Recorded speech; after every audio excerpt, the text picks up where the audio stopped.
Órale, órale, ¿y ahora por qué tan elegante, señor R? ¿Cómo que por qué? Se va a hablar de mi libro favorito. La semana pasada ha sido una de las más retadoras que he tenido aquí en BookTube. Me intimidaba mucho hacer la batalla de libros favoritos por todo lo que esto conllevaba, desde el guión para hacerle justicia a cada uno de los títulos hasta edición y, cómo no, la impotencia de tener que sacar de la contienda a libros que amo. Finalmente lo conseguí, lo hice. Es lo último que he subido aquí al canal. Si tienes 2 horas y media de tiempo libre, puedes pasar a ver esa masacre de letras. Logro desbloqueado. Pero ese logro no era sino para celebrar mi cumpleaños. No vale para celebrar también el día del libro. Desde 2018 que leí El Conde de Montecristo, nunca le había hecho una reseña. Nunca había tenido los tanates que se requieren para hacer un video hablando solo de este libro, porque intimida, porque en BookTube están todas las reseñas del libro que te puedas imaginar y es casi imposible decir algo nuevo, y porque temo no hacerle justicia a los lugares donde el libro me llevó. Pero no hay mejor momento que ahora para hablar de él, porque va a quedar pegadito a la batalla de libros, y es que El Conde es mi libro favorito de toda la vida. Este es el absoluto campeón de la batalla. Después volveremos con las reseñas de 10 o 15 minutos, pero hoy, 23 de abril, día del libro, hay que estar a la altura de las festividades. Y si no se logra hacer justicia a este precioso amigo de tinta y papel, no será por falta de intentos. Comenzamos.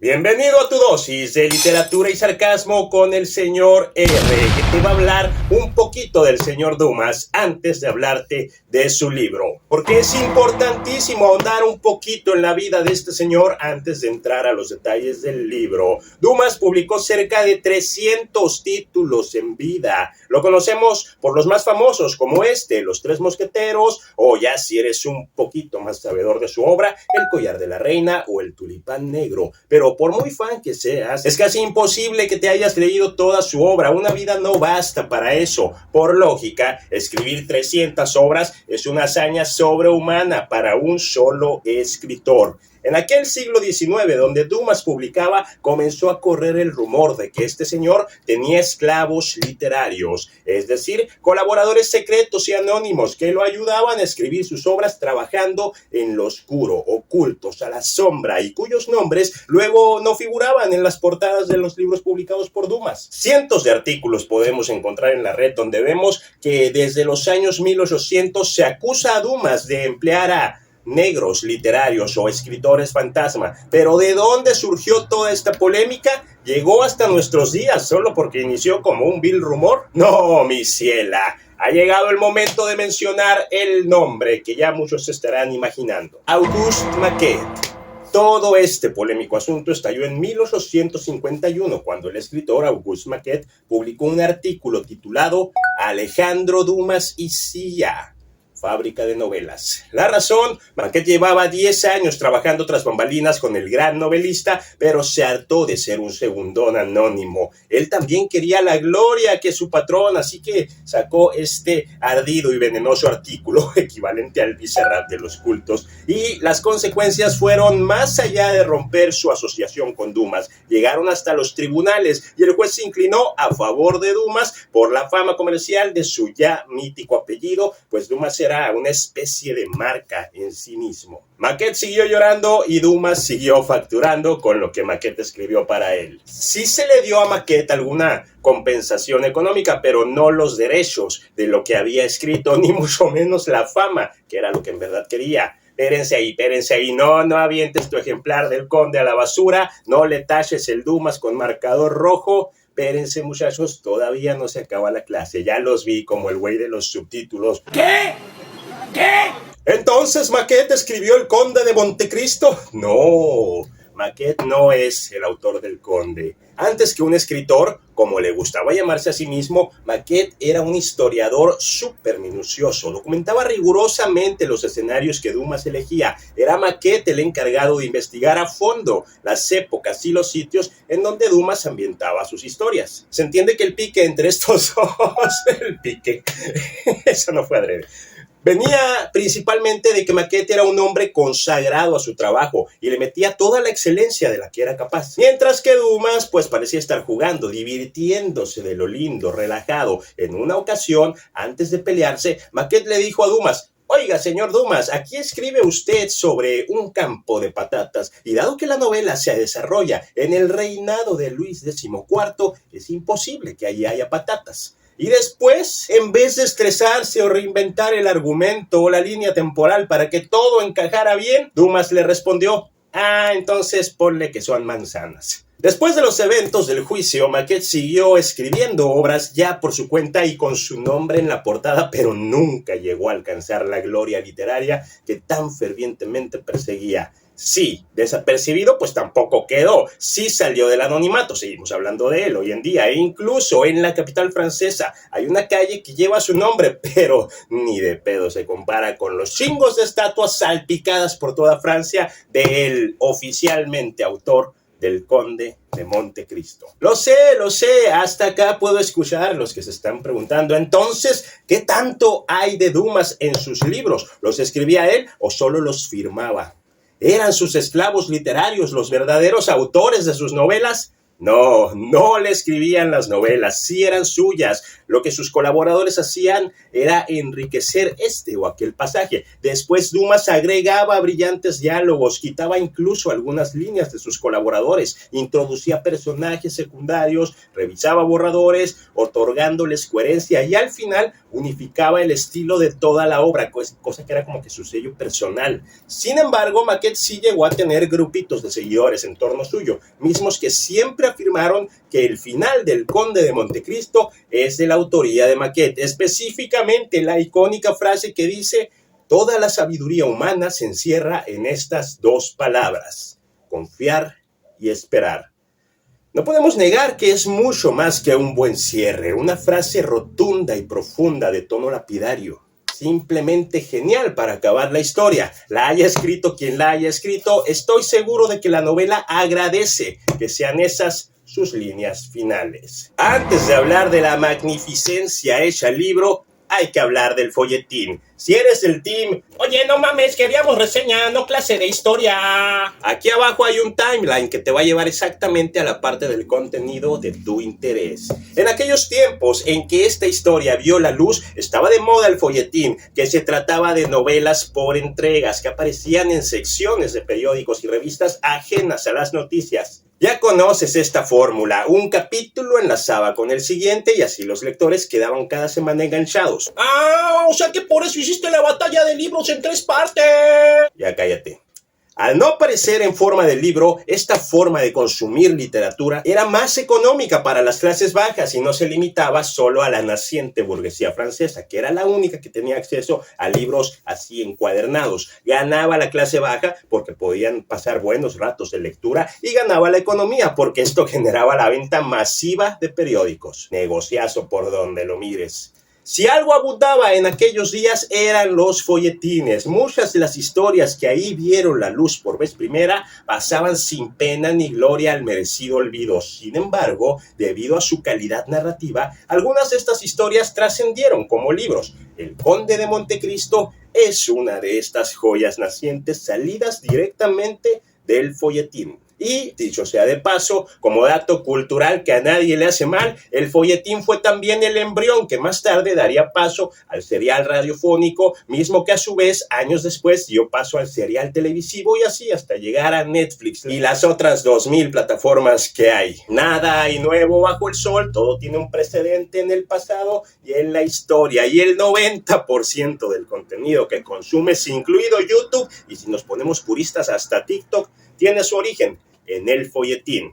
Volviendo a lo de Maquet, para satisfacer el ritmo frenético del folletín se sabe, está documentado que Dumas llegó a tener hasta 73 colaboradores, Uno de ellos fue Maquet y a diferencia de él, los otros 72 no anduvieron llorando después de que Dumas se hiciera famoso por las cosas a las que ellos mismos se habían comprometido por contrato. Alexandre Dumas fue pues el príncipe del folletín, o mejor dicho, uno de los príncipes del folletín, pues no fue el único cuya obra trascendió ese formato. Dostoyevsky, Balzac, Flaubert y muchos otros escribieron las joyas que hoy conocemos como clásicos por entregas, semana a semana, hasta juntar meses y años con lectores enganchadísimos y fieles. ¿Qué inspiró El Conde de Montecristo? No se me desesperen, ya sabemos que sí la escribió Dumas, cómo la publicó y los pedos legales que tuvo. Ahora vamos a ahondar en de dónde le surgió la idea a Dumas para crear semejante leviatán de papel y letras.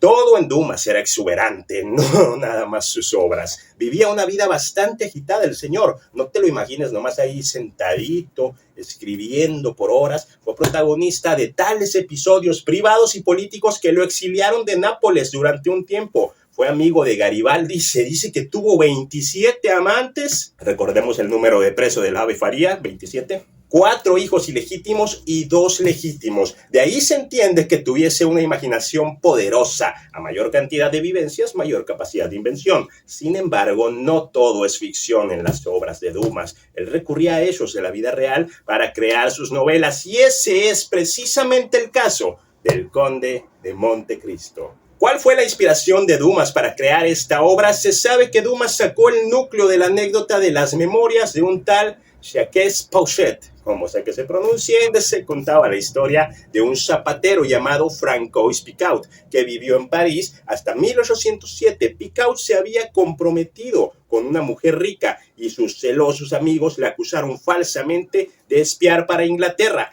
La consecuencia fue encarcelado injustamente durante 7 años, como Edmond Dantes, el protagonista del Conde, en las mazmorras del castillo de If. Una investigación más reciente del periodista neoyorquino Tom Race revela que las experiencias vividas por el padre de Dumas fueron las que inspiraron buena parte del Conde de Montecristo, ya que el padre de Dumas era general y luego de una serie de asombrosas hazañas militares cayó preso. ¿Y qué creen? Que logró escapar como Edmond Dantes. Como ahora sabes, en la vida del escritor Alexandre Dumas se confunden la historia, los antepasados, fragmentos de realidad y la documentación e imaginación a partes iguales, todo mezclado y fundido como el icónico lema de los 3 mosqueteros, todos para uno y uno para todos. En conclusión, Dumas es tan legendario como sus personajes más conocidos. Más que un autor de carne y hueso, diríase que es un personaje de ficción que alguna vez fue brevemente real. Remedio de sí mismo y de sus ancestros, esas reencarnaciones literarias formarán parte de su misterio. Los restos de Alexandre Dumas reposan hoy en día en el Panteón de París. Cuenta una antigua leyenda del siglo pasado que cada noche, al lado de su féretro, se levanta una sombra. ¿Es la sombra de Maquet? ¿Es la de su padre que escapó de prisión? ¿Es la del zapatero Picaud? Todos los datos que he dado desde que empezó el video los saqué de aquí mismo, del prólogo de esta edición sin cortes de El Conde de Montecristo, titulado Las 3 sombras de Dumas. Escrito por Manuel Pereira, novelista y crítico literario, entre otras cosas. Esta es mi fuente, sé que hay otras, como La noche en que Frankenstein leyó el Quijote de Posteguillo, donde se ahonda el tema de la autoría del Conde de Montecristo, brindándole mucho más mérito a Maquet del que le hemos dado aquí. Tal vez en algún video futuro ahondemos las diferentes versiones sobre la historia detrás del Conde de Montecristo, pero por ahora, si es que queremos reseñar el libro, debemos terminar la clase aquí. ¿Y de qué trata El Conde de Montecristo? De la venganza. Aquí se van a ramificar otros temas que aborda la novela, como la justicia, el perdón y el amor, pero el génesis que sostiene toda la obra, el origen de las tramas que se van a desarrollar aquí, surge desde el más desesperado y hambriento deseo de vengarse de los enemigos. La novela da inicio con nuestro protagonista Edmond Dantes, un marinero llegando al puerto de Marsella para casarse con la bella Mercedes, una de las mujeres más hermosas del puerto y muy pretendida. La dicha de Dantes es mayúscula, pues además pronto será promovido a capitán del barco. Este chavito tiene 19 años y tiene también el futuro y el éxito en las manos, y no hay hombre más feliz, romántico y soñador que él. Pues en realidad es una persona tan buena, tan blanda, tan pura de espíritu y de intenciones tan nobles, que por muy que empaticemos con él, no podemos dejar de ver lo obvio: es un ingenuo. Por eso quiero leer El idiota de Dostoyevsky, que el protagonista es tan bueno que por ahí va la cosa, no más que abordada desde la pluma del Dosto, el mismo caso del Dumas. Súbitamente, Edmond es víctima de una manipulación urdida por supuestos amigos envidiosos, ya se imaginarán. Uno de estos amigos quiere a su prometida Mercedes, otro quiere su puesto de capitán en el barco, etc. Desde luego que Dantes es inocente del crimen que se le imputa. ¿Qué cargo es este? Ser espía bonapartista en pleno 1814 o 15. Hay que tener una madrecita muy leve, si se quiere, de contexto histórico para ver lo grave que podía ser este crimen en aquellos años. Napoleón ya había perdido, pero Francia estaba dividida. Por una parte estaban los que tenían un miedo atroz a que el emperador regresara a querer reclamar la victoria, y por otra estaban los que, como se le acusaba antes, conspiraban para que Napoleón regresara, y la paranoia y el horror que esta sola idea causaba. Un espía bonapartista era visto casi con los mismos ojos, si no es que peores, del que comete alta traición. A pesar de ser inocente, Dantes es encarcelado y condenado a pasar el resto de sus días en el castillo de If, una inexpugnable prisión edificada en una isla donde no mandaban a cualquier preso, y quienes ahí entraban ya no volvían a salir nunca. Dicho castillo, por azares vertiginosos e imposibles de soltar, sobre los que no voy a hablar para no arruinar sorpresas, Dantes conoce a su vecino de celda, el abate Faría. Se hacen amigos en una relación súper entrañable, porque es un viejito loco y muy sabio que le enseña muchísimas cosas a Dantes y al lector. Y al poco tiempo, Faría muere.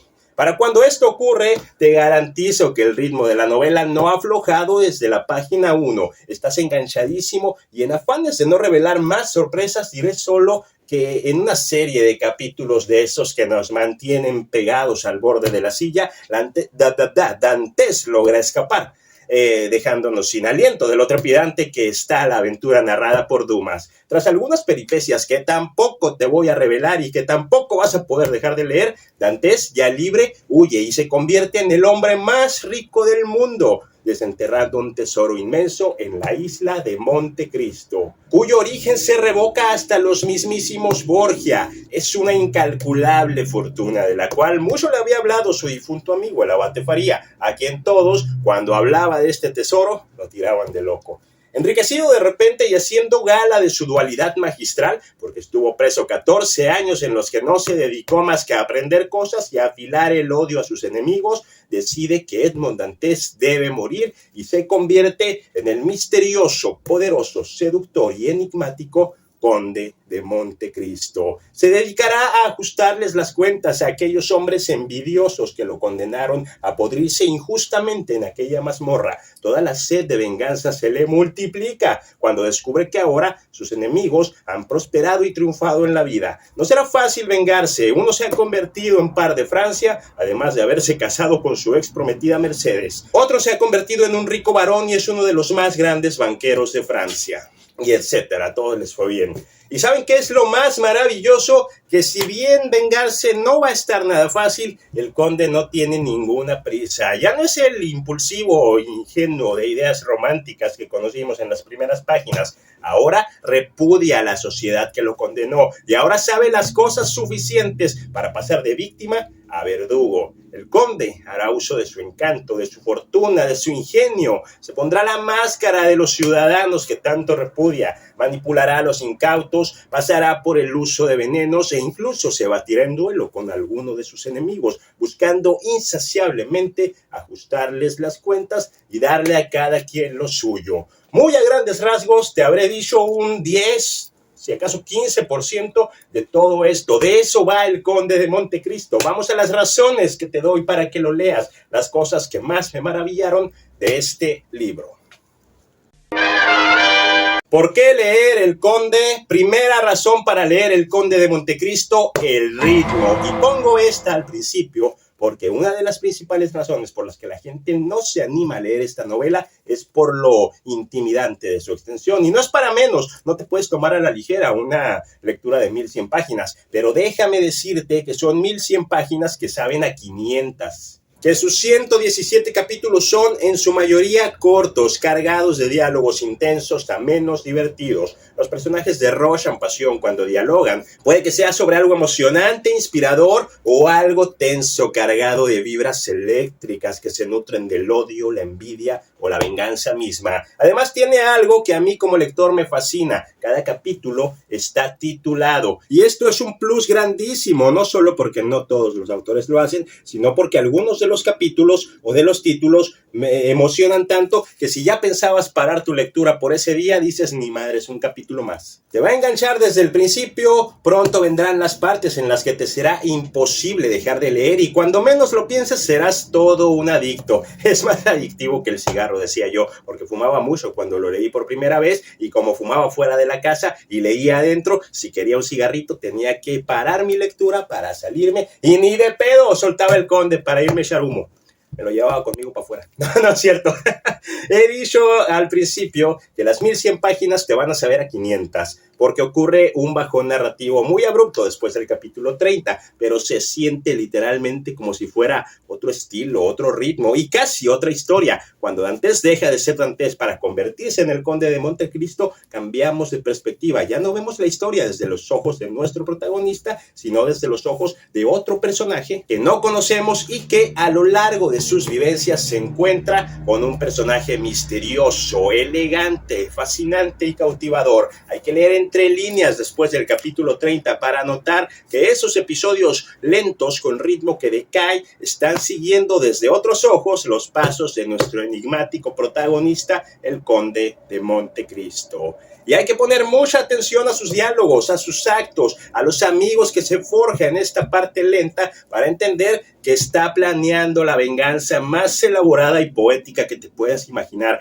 que la parte a la que horriblemente nos estamos refiriendo como lenta es simplemente Alexandre Dumas estirando la cuerda del arco hasta hacerla silbar para que cuando menos te lo esperes soltarla a un ritmo más trepidante, vertiginoso y adictivo que con el que empezó, lo cual ya es mucho decir. Y me lleva al segundo punto bueno, la estructura de la novela. Hay 3 partes fundamentales en la estructura de esta historia que una vez terminada la lectura les va a hacer un clic glorioso en la mente, pero que en una primera lectura sí podría pasar muy desapercibido y hasta cansarlos. El primer pilar es Marcela. En el puerto donde Edmond llega en el barco, conocemos a los personajes, villanos incluidos, te enamoras, te emocionas, te enojas, te desesperas, te entristeces y gritas en el final de esta primera parte. El segundo pilar sería Roma, capítulo 30. Aquí es donde ocurre el bajón narrativo, donde muchos abandonan la lectura y se rinden porque se desaniman pensando que la historia nunca más volverá a tomar los tintes que tomó al principio.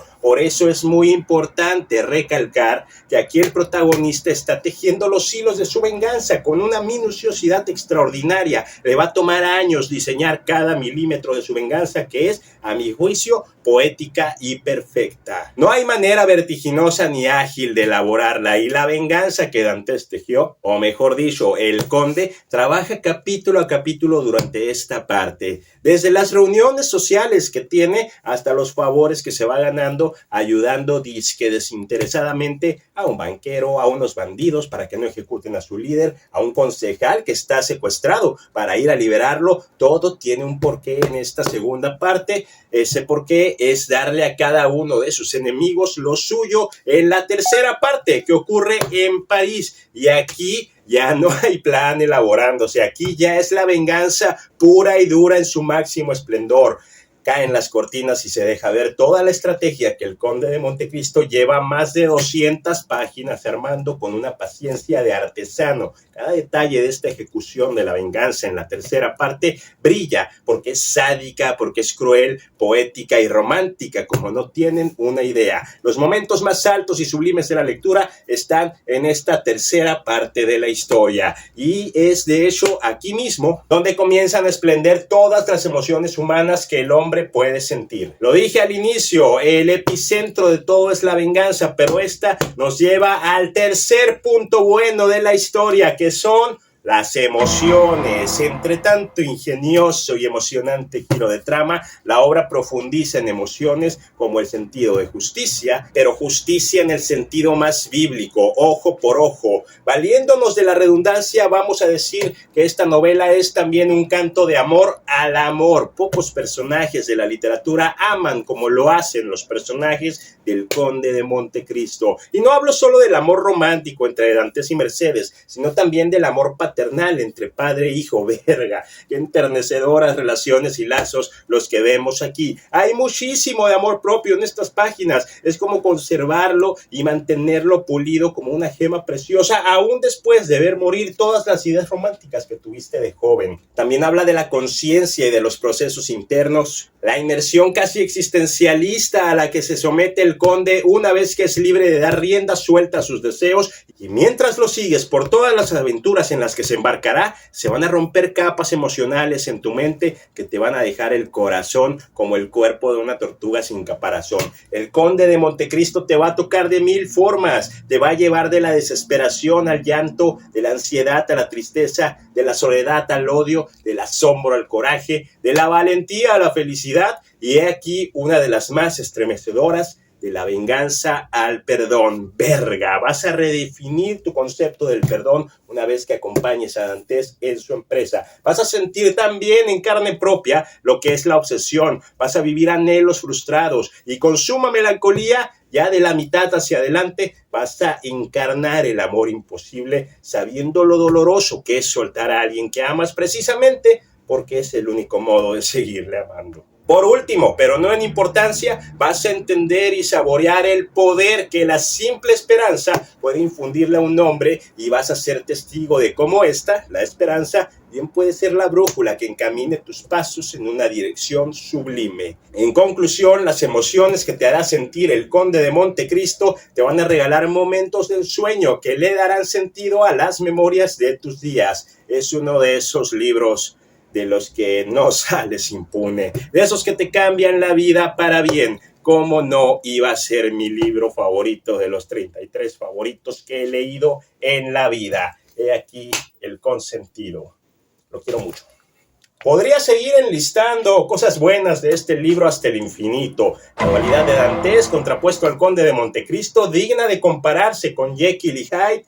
Las montañas de sabiduría que nos regalan todos los diálogos del abate Faría. Al igual que Dantes, este señor te va a hacer aprender muchas cosas. El honor y los pinches huevotes que se cargaba Pierre Morel, el único que abogó por Dantes cuando fue injustamente encarcelado, y mismo a quien el conde supo gratificar con todo lo que Morel podía esperar y más. También los deliciosos lazos afectivos de Haydée, una princesa de Janina que fue vendida como esclava y salvada por el Conde de Montecristo al comprarla, y lo que surge de aquí para la ejecución de su venganza. Hay un montón, en serio, un montón de cosas maravillosas sobre este libro que no voy a decir en primera para dejarte las más sorpresas posibles al momento de que te animes a leerla, y en segunda porque aunque no será pronto, no descarto la posibilidad de hacer otro video de este libro comentándolo y analizándolo con spoilers para que quienes ya lo hayamos leído podamos revivirlo, repasando con sumo detalle y estudio episodios específicos de la obra. Tal vez me invite a alguien más que ame tanto el libro así como yo para crear un diálogo vivificante y emocionante y podérselos traer en forma de contenido. Definitivamente la obra vale todo eso y mucho, muchísimo más. Espero que las cosas que sí dije en este video te alcancen para convencerte de ir a leerla. Si es así, coméntalo ahí abajo, porque ese es el objetivo de este tu canal, llevarte a las mejores historias que yo he tenido la dicha de conocer. Y si no te convencí, mira, ya vendré reforzado a darte el segundo round. Te invito a que leas mi novela Tu asesino. El Conde de Montecristo es el libro favorito de la muchacha protagonista, y hay algunas menciones y pasajes interesantes del Conde en mi novela. ¿Cómo no iba a homenajear mi libro favorito en mi debut como escritor? Tu asesino, chécala. También me puedes seguir en todas estas redes sociales donde solo hablo de libros. Si no tienes redes, te invito a dejar tus comentarios ahí abajo para fomentar el diálogo entre tú y yo. Suscríbete si aún no lo has hecho. Capaz que llegaste aquí por pura casualidad y el algoritmo no nos vuelve a topar nunca. Y mientras andas en eso, se despide de ti Marco Reyes, tu dealer de literatura y sarcasmo. Pero no sin antes recordarte, como en cada video, que larga vida al rey y a los libros. Bye bye. Felicidades al ganador.